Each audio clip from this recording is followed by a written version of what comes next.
Well, everybody, this is a story about vinyl, or vinyl that's gone wrong.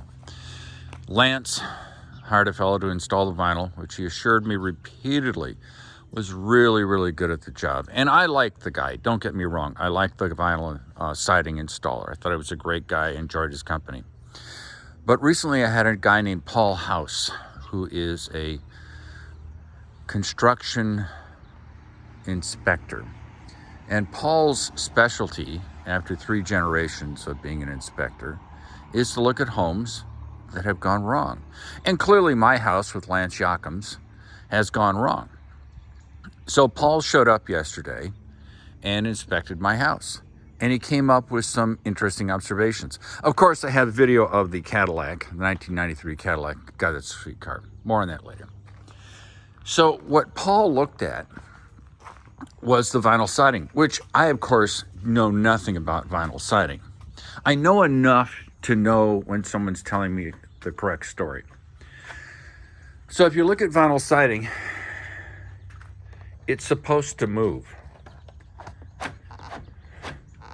Now, this moves, but not enough. It's supposed to have a lot of slop in it. And the reason it has a lot of slop is because vinyl siding expands and contracts in the heat. And this one clearly is way too tight. So hard to believe, but vinyl siding actually grows and shrinks and grows and shrinks depending on the outside temperature. And Paul asked me if I had noticed anything wrong about this. And I said, well, not really.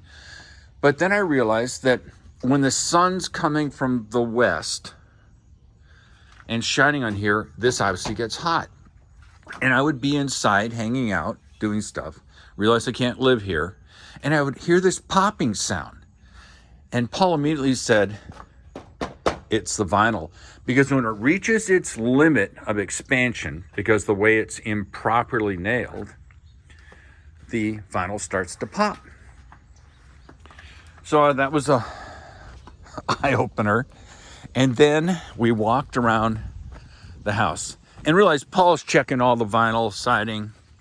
And his observation is, the conclusion is, all this vinyl is going to have to be removed.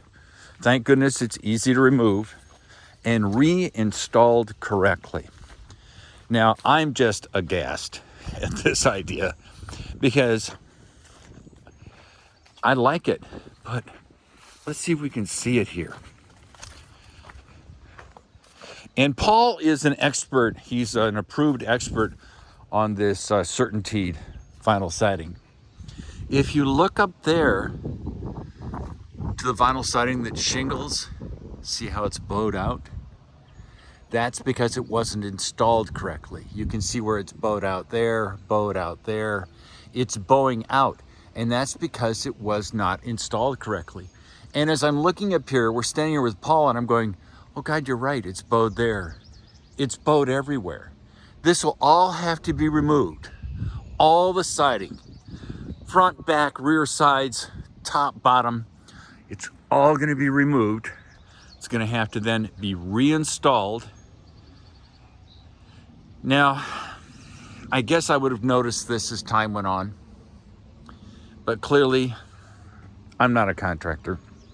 So I thought it was interesting that Paul, in the first few minutes he was here, identified that the siding was improperly installed. So like many things in life, we think it's trials and tribulations and hassles. And what I've discovered is, they always say things happen for a reason. Well, this is one of them. Had Lance finished the house and just done what he was supposed to do, would I have noticed the problem with the vinyl siding? I might have. I don't know I would have. But the dilemma for Lance is that now I have an expert in the field, Paul House.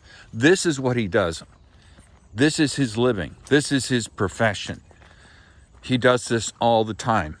And now, what could have been easily finished by Lance Jochims, the contractor, is going to blow up into more and more issues.